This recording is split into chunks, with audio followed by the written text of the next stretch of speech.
নমস্কার বন্ধুরা, আপনারা সবাই কেমন আছেন? আশা করি সবাই ভালো আছেন এবং সুস্থ আছেন, সাবধানে আছেন। গোয়ার ছোট্ট সংসারে আপনাদের স্বাগত জানাই। তো আজকে এই যে দেখুন, নার্সারি থেকে যে গাছগুলো নিয়ে এসেছিলাম, তো আজকে ও বাড়িতে যাচ্ছি আমরা লাগানোর জন্য। তো এই যে দেশ থেকে এই যে লঙ্কা গাছ আর বেগুন গাছ, এটা আগে থেকেই আছে। তো এটা 6-8 মাস হয়ে গেলে এটা আগে থেকে লাগানো। তো এই বেগুন গাছটা অনেক কাহিনী আছে এর। তো এই বেগুন গাছটা আমার শ্বশুর শাশুড়ি এসেছিলো দেশ থেকে, তো ওরা নিয়ে এসেছিল। তো তখন অনেকগুলোই গাছ লাগিয়েছিলাম, বাঁচেনি, একটাই গাছ বেঁচেছিল, এই যে এটাই। তো এই যে রৌদ্রু মানে গরমের সিজনটাতে, এই যে গরমের সিজনটাতে তো এখানে জল নেই বলে জল দেওয়া হয়নি, তো গাছটা একদম মরে গেছিলো। তো তার 2-3টো পাতা বেঁচেছিল। তো আমরা আশাই ছেড়ে দিয়েছিলাম গাছটা আর বাঁচবে না। খুব আফসোস হয়েছিল যে এত কষ্ট করে দেশ থেকে নিয়ে এলো গাছটা, তো মরে গেল। তারপর থেকে আর জল দিতে আসেনি। তো বৃষ্টির জল 2বার পাওয়ার পরে গাছটা এত সুন্দর হয়ে গেছিলো।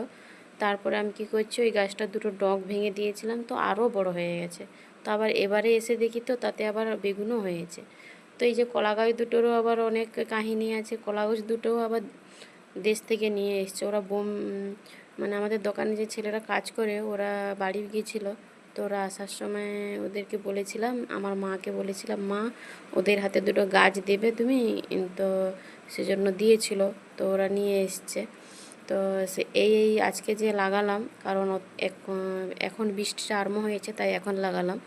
কারণ এতদিন বৃষ্টি ছিল না, যেহেতু এখানে জল নেই সেই জন্য লাগাতে পারছিলাম না। তো নার্সারি থেকে এই যে আমরা লেবু গাছটাও নিয়ে এসেছিলাম, এই যে লেবু গাছ লাগিয়েছি। এটা লেবু গাছটা অনেক আবার লেবু হয়েছে। তো এই যে, আর ছেলে তার যেদিকে যাবে সেদিকেই একটা করে সে ছড়ি খুঁজে নেবে নিজে। তো আমরা যেভাবে মাটি খুলি, গাছ লাগাই, পরিষ্কার করি, এবার সেও ওই রকমই করবে আমাদের মতো। তো এইদিকে ভাই মাটি খুলছে, ও গাছগুলো লাগাবো। কয়েক কটা গাছ লাগানো হয়ে গেছে, আমি ওদিকটাই ছিলাম, তো এরা এপাশে লাগিয়ে দিয়েছে। তো ওই যে ছোট্ট একটা গাছ দেখছেন, ওটা দেবদারুর গাছ। এই যে, তো এটা আম গাছ। তো এইটা মাটিটা খোলা হয়ে গেছে। তো এবার পলিথিনটা, যে প্লাস্টিকের যে পেপারটাই ছিল, তো ওটা কেটে বাদ দিয়ে এবার বসাচ্ছে, ভালো করে বসিয়ে দিচ্ছে। মাটিগুলো একটু চেপে দিয়ে, কারণ গাছ বসানোর সময় মাটিগুলো একটু ভালো করে চেপে দিলে গাছটা বেশ ভালো ধরে আর কি। তো এই যে, তো বললো যে গাছটা ঠিকঠাক মতো বসানো হয়নি, তো সেই জন্য এই যে আবার বসাচ্ছি। তো গাছটা একটু লম্বা বেশি হয়ে গেছে, মানে পাতলা গাছটা আর লম্বা বড়। তো বলছি ওটাকে ভালোভাবে বসিয়ে দাও, ওটা যদি বেঁচে যায় তারপরে ওর ডগাটা একটু কেটে দিলে ও গাছটা একটু হয়ে যাবে, মোটাও হয়ে যাবে আর অনেকটা ঝাঁকড়াও হয়ে যাবে আর কি। তো এই তো ভাই বসিয়ে দিয়েছে। তো এই যে এদিকটা কথা বলতে, আমি ওপাশটায় ছিলাম, লেবু গাছের ওই পাশটায়, তো এদিকে এই কাঁঠাল গাছটাও বসিয়ে দিয়েছে। তো এই যে এবার সব গাছ বসানো হয়ে গেছে। তো আমি একটু গাছগুলো একটু, এখানে একটা ড্রাম ছিল, বৃষ্টির জল জমে ছিল তাতে, তো সেই জলটাই একটু একটু করে সব গাছের গোড়ায় দিয়ে দিয়েছি। যেহেতু গাছ লাগালাম, তো সেই জন্য গাছে তো প্রথম একটু জল দিতেই হবে।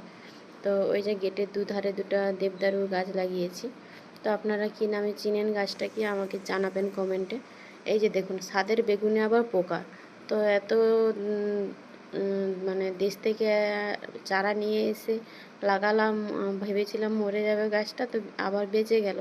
বেঁচে আবার গাছটায় ফলও হলো। তো ফল একটা স্বাদের বেগুন, একটা ভালো বেগুন আছে, তো তাতে আবার পোকা লেগে গেছে। তো পোকা লেগে গেছে বলতে, বেগুনটা খুব সুন্দর নরম ভালো বেগুন, কিন্তু ওই যে কি লেদা পোকা নাকি বলে, ওই পোকায় একটু খেয়ে নিয়েছে। তো এই যে আমরা বাড়ি ফিরে এসেছি, সন্ধ্যাও হয়ে গেছে। তো কী করা যাবে, স্বাদের বেগুনে যখন পোকা, তো ওটাকে আর রাখলাম না।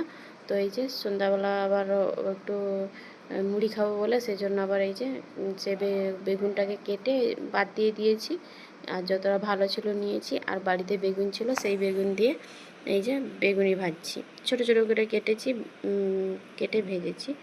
তো একটু আলুও ভাজছি। তো এই ছিল আজকের ভিডিওটা যদি ভালো লেগে থাকে, একটা লাইক, কমেন্ট, শেয়ার এবং সাবস্ক্রাইব করবেন, আমার পাশে থাকবেন। ভিডিওটা এতক্ষণ ধৈর্য ধরে দেখার জন্য আপনাদের অসংখ্য ধন্যবাদ।